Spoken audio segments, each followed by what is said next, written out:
Episode number 4। जब police शेर खान से अपने मतलब का बयान हासिल करने में नाकाम रही तो उसने अदालत से मजीद 10 रोज का रिमांड हासिल कर लिया। रूबी अपने महबूब और जीवन साथी शेर खान की हालत से बेखबर मगर दिल में तरह तरह के वसवसे लिए खाना बदोश राजस्थानी नौटंकी वालों के साथ उस गांव में पहुंच गई जहां जमींदार राणा जयसिंह के बच्चे की सालगिरह की तकरीब में उनको नौटंकी का प्रोग्राम पेश करना था। रूबी को इस हकीकत का शिद्दत से एहसास था कि पतलून और जैकेट के लिबास में वो दूसरों की नजरों में आ सकती है। चनाचा उसने लाखी से कहा, मैं चाहती हूँ कि तुम्हारी तरह के कपड़े पहनकर तुम्हारे साथ रहूं ताकि मुझे तुम लोगों में अजनबियत महसूस ना हो। इस तरह से मैं तुम लोगों के ज्यादा करीब हो जाऊंगी और अपने आप को अजनबी माहौल में महसूस नहीं करूंगी। उन लोगों को भला क्या एतराज हो सकता था। लाखी ने रूबी को खाना बदोश औरतों का लिबास पहनवा दिया। उस लिबास में रूबी उन लोगों की तरह नजर आने लगी। उसके बाल गर्दन तक कटे हुए थे जिसकी उसने लाखी से मेंढियां गुंदवा ली और माथे पर चांदी का टीका भी सजा लिया। अब उसे कोई मुश्किल से ही पहचान सकता था। जब नौटंकी वालों की ये टोली राजा जयसिंह के गांव पहुंची तो रूबी खाना बदोश लड़की के भेस में थी। वो लोग सूरज गुरूब होने से जरा पहले गांव पहुंचे। गांव वालों ने उनकी बड़ी आवभगत की। राजा जयसिंह ने उन्हें एक हवेली में ठहराया। रात को नौटंकी थी। नौटंकी वालों ने रात के खाने के बाद तैयारियां शुरू कर दी। गांव के बाहर एक खुली जगह पर दरियां बिछा दी गईं। गांव के मर्द औरतें दायरे की शक्ल में आकर बैठ गए। गैस के हंडोले रोशन करके बांस के डंडों के साथ लटका दिए गए। नौटंकी वालों ने एक तरफ पर्दे की ओट में अपने लिए जगह बना ली थी। लाखी की माँ और रूबी दोनों साजिंदों के पहलू में बैठी थी। लाखी की माँ को भी मर्दों के साथ गाना गाना था। राजा जयसिंह अपने 6 साला बेटे को लेकर आ गया। बच्चे ने जर्क बर्क लिबास पहन रखा था। राजा जयसिंह एक खूबरू जवान था। उसकी बीवी साथ नहीं आई थी। जैसा राजपूत शुरफा में रिवाज होता है वो अपनी हवेली के झरोके में बैठी ये मंजर देख रही थी।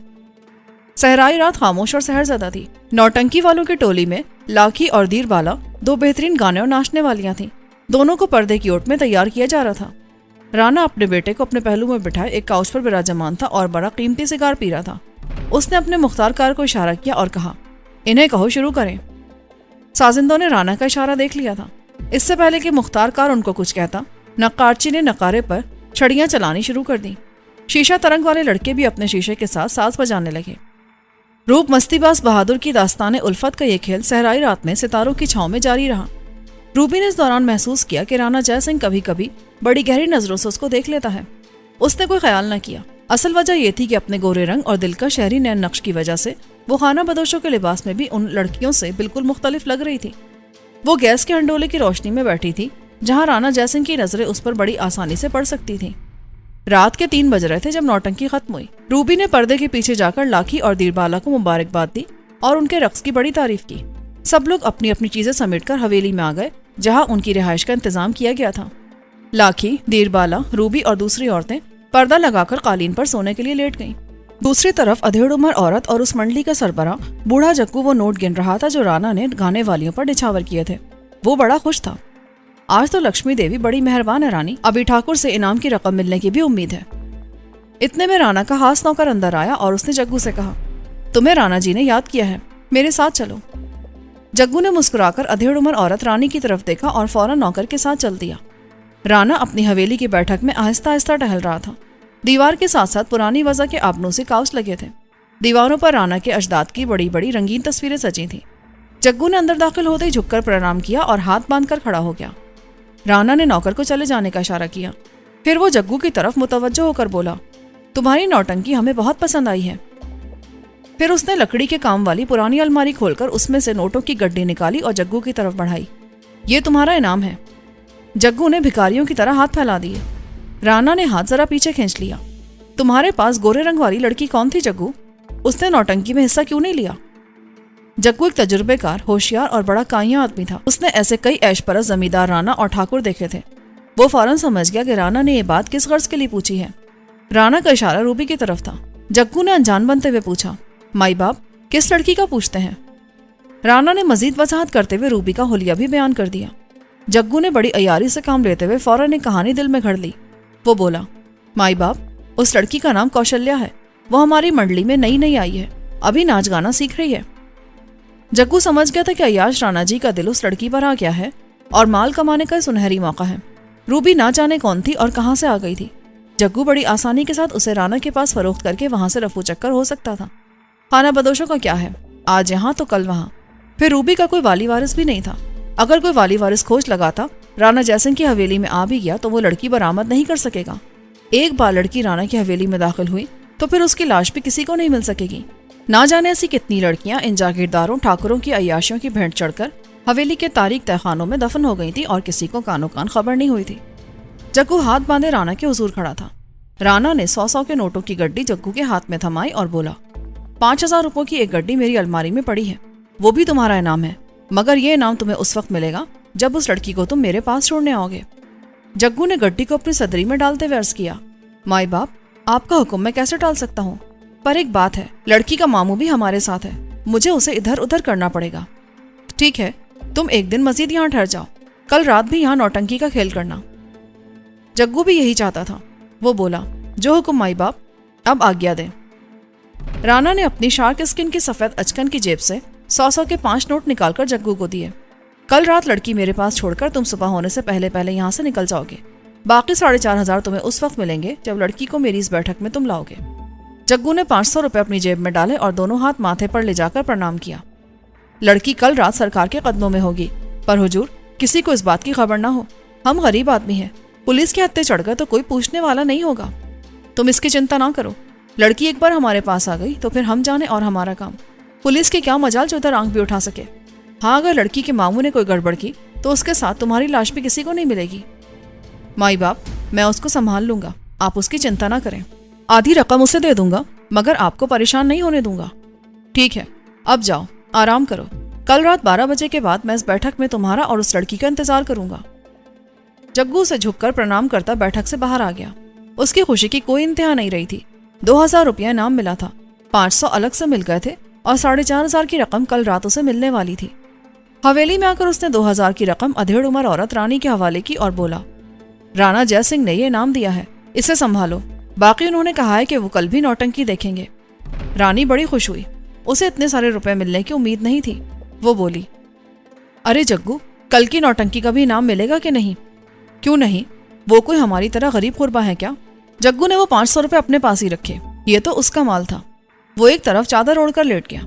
उसका यार दिमाग बड़ी तेजी से रूबी को फांसकर राजा की बैठक में ले जाने के मंसूबे पर काम कर रहा था। ये उसके लिए कोई अनोखा और दिक्कत वाला मसला नहीं था। उसने खाना बदोशों में आंख खोली थी और खाना बदोशों के माहौल में ही जिंदगी गुजारी थी। अपनी तवील जिंदगी में उसने कई छोटे मोटे जुर्म किए थे। चुनाचे बहुत जल्दी एक तरकीब उसके दिमाग में आ गई और वो सो गया। दूसरे दिन दोपहर को सब खाना बदोश सोकर उठे। लाखी और रूबी तालाब पर नहाने के लिए चली गईं। जग्गू के मंसूबे का सबसे अहम पहलू यह था कि उसे रात को 10 बजे नौटंकी खत्म करते इस गांव से कूच कर जाना था। रानी चूल्हे के पास बैठी रोटियां पका रही थी। जग्गू हुक्का लेकर उसके पास बैठा और बोला, नौटंकी खत्म करते ही हम यहाँ से निकल जाएंगे। इतनी जल्दी भी क्या है, रात को आराम करके सुबह चले जाएंगे। जग्गू ने उसे डांटते हुए कहा, जिस बात की खबर ना हो वहां चुप रहा करो। मेरे आदमियों ने खबर दी कि इस गांव में कोई जेल तोड़कर भागा हुआ कातिल छुपा है। हो सकता है आज रात पुलिस यहाँ छापा मारे।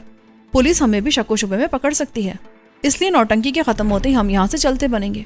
राणा जी आज भी तमाशा देखना चाहते हैं तो क्या करूं, मजबूर हूं, वरना हम आज ही यहाँ से निकल जाते। रानी चुप हो गई। वो जानती थी कि जग्गू जिद्दी आदमी है, किसी की नहीं सुनता। उसने रानी की तरफ मुतवज्जो होकर राजदारी के अंदाज में कहा, हमारे आज रात यहाँ से जाने की लाखी, दीरबाला और कौशल्य को खबर ना हो, वरना ये बात सारे गांव में फैल जाएगी। पुलिस को पता चल जाए तो हो सकता है कि वो रात होने से पहले ही कातिल की तलाश में यहाँ छापा मार दे। जग्गू और रानी सिर्फ पुलिस के छापे से डरते थे। उसकी वजह यह थी कि उनकी जिंदगियां अनगिनत किस्म के छोटे मोटे जराइम से दागदार थीं और उन्हें मालूम था कि एक बार वो पुलिस के हत्थे चढ़ गए तो फिर उन्हें बचाने के लिए कोई नहीं आएगा। ठीक है, मैं उन लड़कियों से बात नहीं करूंगी। तुम कहारों से कह देना कि ऊँटनियां तैयार रखें। ये सब मैं संभाल लूंगा, बस तुम लड़कियों के आगे जुबान बंद रखना। उन्हें ऐन वक्त पर बता देंगे कि पुलिस के छापे के डर से हम जा रहे हैं। रानी ने कोई जवाब नहीं दिया। शाम होने से पहले पहले जग्गू ने मंडली के उन आदमियों को भी यही पुलिस छापे की मनगढ़ंत कहानी सुनाकर होशियार कर दिया कि वो गधों और ऊँटों पर जरूरी सामान पहले से लाद कर तैयार रखेंगे ताकि तमाशा खत्म होते ही वो गांव छोड़ दें। रूबी को राणा के फंदे में फांसने के लिए जो जाल तैयार किया जा रहा था वो उससे बिल्कुल बेखबर थे। दिन भर लाखी और दीरबाला के साथ रूबी छोटे मोटे काम करती रही और बातें करती रही। इस दौरान उसे कई बार शेर खान का ख्याल आया और वो सोचती रही कि शेर खान को पुलिस की हिरासत से कैसे छुड़ाया जा सकता है। अभी उसके दिमाग में कोई तरकीब नहीं आई थी, लेकिन उसे इत्मीनान जरूर था कि वो इस इलाके में ही है जहाँ शेर खान हवालात में बंद है। शाम के वक्त जब नौटंकी की तैयारियां होने लगी तो रूबी अचानक इस ख्याल से परेशान हो गई कि कहीं पुलिस शेर खान को दिल्ली ना ले गई हो। ये पता चलाने के लिए पुलिस स्टेशन जाना जरूरी था। वो खाना बदोश लड़की के हुलिये में थी। वो इस हुलिये में अगर जोधपुर पुलिस स्टेशन पर गई तो शायद उसे कोई नहीं पहचानेगा, मगर इसमें खतरा ज्यादा था। वो सोचने लगी क्यों ना लाखी को एतमाद में लेकर ऐसा इंतजाम करे कि ये लोग नौटंकी दिखाने जोधपुर चले जाएं। फिर वो लाखी के साथ मिलकर शेर खान का सुराग लगा सकती है, बल्कि उसे हवालात से निकाल ले जाने की कोशिश भी कर सकती है। रूबी ने फैसला कर लिया कि वो कल सुबह लाखी को शेर खान और अपने बारे में सारी बात बता देगी और उससे इमदाद की तलबगार होगी। लाखी की बात जग्गू भी नहीं टालता था, वो मंडली को जोधपुर ले जाने में कामयाब हो जाएगी। रूबी ये सोच रही थी, उसे कोई खबर नहीं थी कि जग्गू उसे राना के पास फरोख्त करने की स्कीम तैयार कर चुका है। सूरज गुरूब होने के कुछ ही देर बाद जग्गू की ख्वाहिश के मुताबिक खुली जगह दरिया बिछा दी गई और नौटंकी शुरू हो गई। गांव के लोग बड़े खुश थे। राना वहां पहले से मौजूद था और अपने काउच पर बैठा सिगार पी रहा था। आज उसका बेटा उसके साथ नहीं था। नौटंकी शुरू करवाकर जग्गू उस तरफ दरख्तों में चला गया जहां अंधेरे में उसके खास आदमी ऊंटों और गधों पर छोटा मोटा सामान लाद रहे थे। जग्गू ने एक नजर तमाम तैयारियों को देखा और फिर नारियल की गड़गड़ी मुंह से लगाए हल्के हल्के कश लेता मंडली वालों के पीछे आकर बैठ गया। उस वक्त दीरबाला और लाखी राजस्थानी लोग नाच रही थी। राना जी काउच पर बैठे बार बार पहलू बदल रहे थे। जग्गू उस अय्यार जमींदार की बेचैनी को खूब जानता था। रूबी करीब ही बैठी दिलचस्पी से नाच गाना देख रही थी। जग्गू के दिमाग में पूरी स्कीम मौजूद थी। उसने अपनी कलाई पर बंधी घड़ी पर निगाह डाली। उस वक्त रात के 9 बज रहे थे। नौटंकी का आखिरी हिस्सा पेश किया जा रहा था। प्रोग्राम के मुताबिक ठीक 9:30 बजे अपनी घड़ी पर नजर डालने के बाद राना उठ खड़ा हुआ। उसने एक नजर जग्गू को देखा और अपने मुलाजिम के साथ हवेली की तरफ चल दिया। काम शुरू करने का वक्त आ गया था। रूबी जग्गू के करीब बैठी थी। उसकी उंगलियों में सिगरेट सुलग रहा था। रूबी की सिगरेट पीने की आदत को सामने रखते हुए जग्गू ने स्कीम बनाई थी। उन लोगों को जंगली सहराई जड़ी बूटियों की बड़ी वाकफियत थी। कोई बीमार पड़ता तो ये लोग जड़ी बूटियों से ही इलाज करते थे। एक खास बूटी का सफूफ तैयार करके जग्गू हमेशा अपने पास हाजिर स्टॉक में मौजूद रखता था।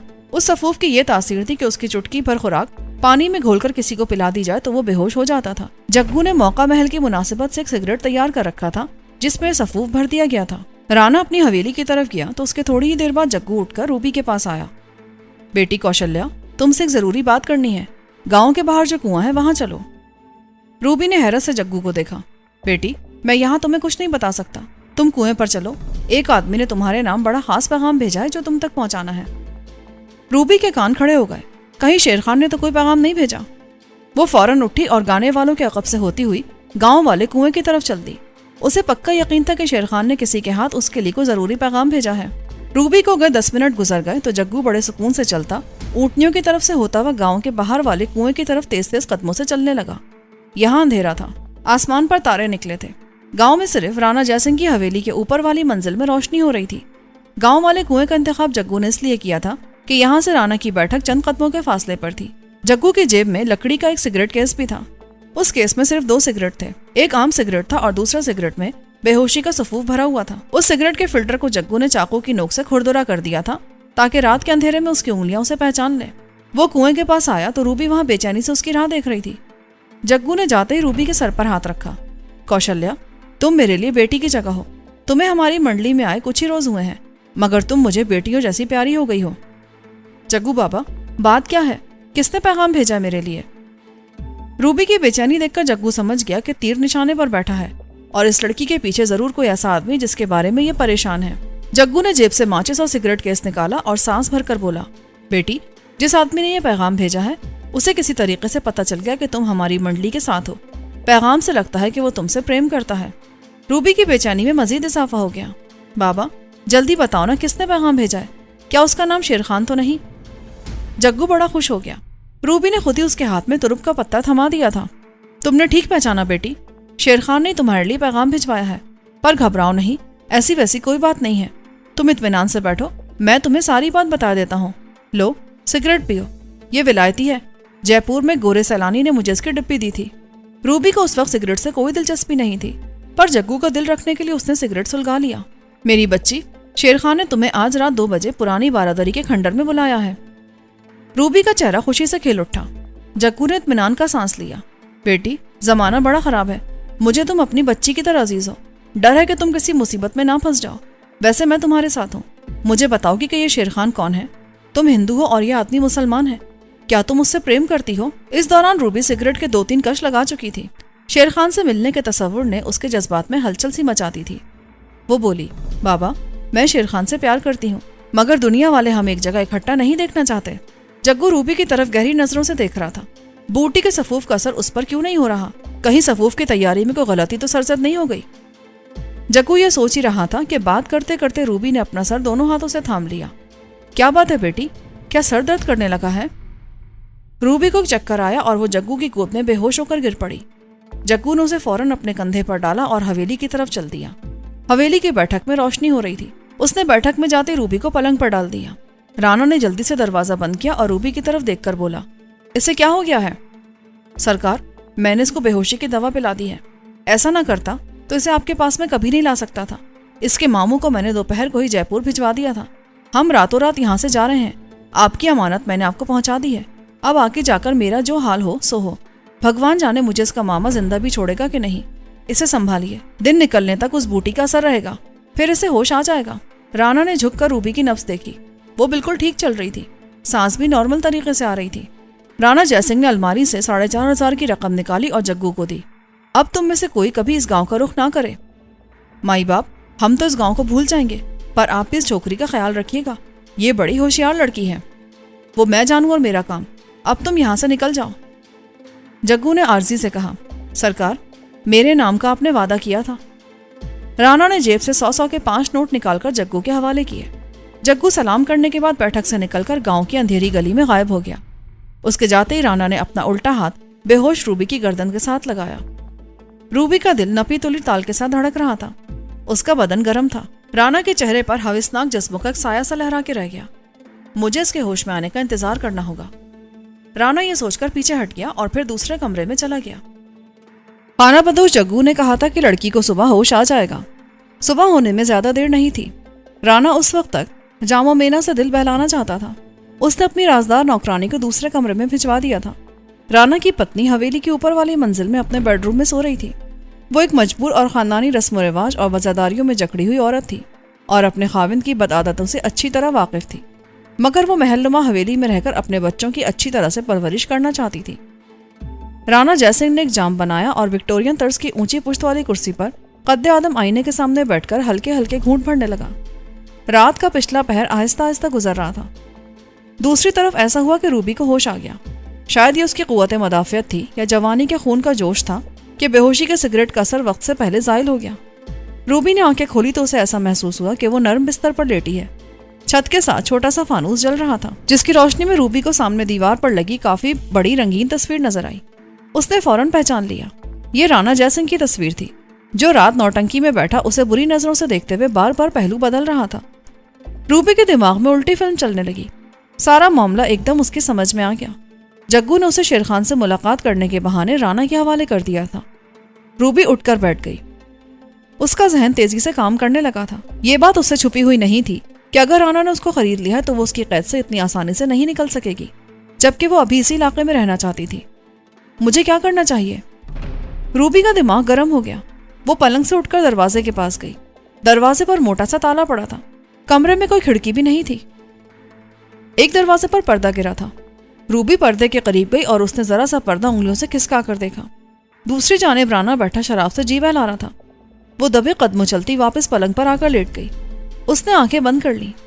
वो एक फैसला कर चुकी थी। उसे हर हालत में राजस्थान के इस इलाके से अपने महबूब शेर खान को साथ लेकर पाकिस्तान की सरहद पार करनी थी। उसे कदमों की चाप सुनाई दी। राणा जयसिंह दूसरे कमरे से निकलकर रूबी के पलंग के पास आया। उसे झुककर देखा और फिर कालीन पर टहलने लगा।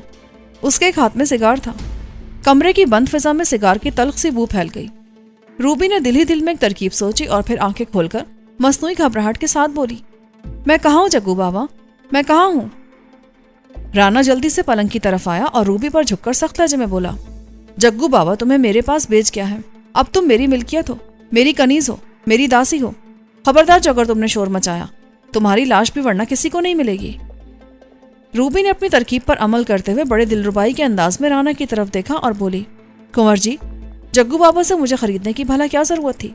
मैं तो पहले से ही आपके हाथों बिक चुकी थी। नौटंकी में मैंने आपको देखा तो आप पर 100 जान से फिदा हो गई। मेरे धन्य भाग के कामदेव ने मुझे आपके कदमों में लाकर डाल दिया। राजा के चेहरे के तासुरात एकदम बदल गए। वो रूबी की जवानी और उसके हुस्न से बेहद मुतासर था, मगर उसे यकीन नहीं था कि यह खाना बदोश लड़की खुद भी उस पर फरिख्ता होगी। आज तक राणा जयसिंह ने अपनी बदकारियों और अय्याशियों के सिलसिले में जितनी औरतों को भी अपनी हविस का निशाना बनाया था, उन सब ने जबरदस्त मजाहमत की थी, मगर राणा ने उन मजलूम औरतों को मरवाकर हवेली के तहखाने में उनकी लाशों को दबा दिया था। रूबी उन सब लड़कियों से ज्यादा खूबसूरत और जवान थी। अय्याश राणा का उस पर दिल आ गया था। वो उसे काफी अरसे तक अपनी दाश्ता रखना चाहता था। राणा ने रूबी के कंधे पर हाथ रखा। ये बात तुमने पहले क्यों नहीं बताई कौशल्या? कुंवर जी, आपने मुझे मौका ही नहीं दिया। उस कमबख्त जग्गू दादा ने मुझे नाहक बेहोशी का सिगरेट पिला दिया। आप एक इशारा करते तो मैं बेदाम दासी बनकर आपके पास आ जाती। राणा बोला, वो बदबख्त तो मुझसे भारी रकम ले उड़ा। कह रहा था कि तुम्हारे मामा का भी मुंह बंद करना है। ये मामा कहाँ से टपक पड़ा? रूबी ने दिमाग पर जोर दिया। वो फौरन समझ गई कि जग्गू ने पूरा ड्रामा खेला है। वो उसे बुरा भला कहते हुए बोली, जग्गू मेरा असली बाप नहीं है। हाँ, मेरा मामा जरूर हमारे साथ था। राणा ने मुस्कुराते हुए कहा, खैर कोई परवाह नहीं, अब वो कभी इधर का रुख नहीं करेगा। तुम बेफिक्र होकर यहाँ रहोगी। रूबी ने जल्दी से राणा जयसिंह का बाजू थामा और आंखों में मसनूई आंसू भरकर बोली, कुंवर जी, आप मुझे छोड़ेंगे तो नहीं? भगवान के लिए ऐसा कभी मत कीजिएगा। मैं आपकी दासियों की दासी बनकर रह लूंगी। बस सिर्फ आपके दर्शन कर लिया करूंगी। मुझे और कुछ नहीं चाहिए। इस किस्म की जज्बाती मोहब्बत का इजहार तो कभी राणा की पत्नी ने भी उसके आगे नहीं किया था। उसे यूं लगा जैसे वो पहली बार मोहब्बत की बोली सुन रहा है। उसने रूबी को अपनी बाहों में भर लिया। रूबी ने राणा के होठों पर उंगली रखी और शर्मा कर बोली, कुंवर जी, अब तो मैं आप ही की दासी हूँ। जीवन भर आप ही की सेवा करूंगी। मगर क्या? राणा जयसिंह के खून में फ्रांसीसी वाइन जोश मार रही थी। रूबी ने राणा से कहा, मुझे कुछ आराम करना है। कुछ थकन सी महसूस हो रही है। राणा पलंग की पट्टी से उठ खड़ा हुआ। उसके यहाँ दाश्ताओं की कमी नहीं थी। वो बोला, अभी तुम आराम करो कौशल्या, मैं दिन में आऊंगा। नौकरानी हर तरह से तुम्हारा ख्याल रखेगी। उसने रूबी के माथे को चूमा और तेज तेज कदमों से वहां से निकल गया। मेरा नाम लुबाबा हैदर है। अगर आपको मेरी आवाज़ और अंदाज अच्छा लगा तो मेरे YouTube channel voice over by Lubaba Haider को सब्सक्राइब करें और वहां मौजूद एक्शन एडवेंचर स्टोरी से लुत्फ अंदोज हों। शुक्रिया।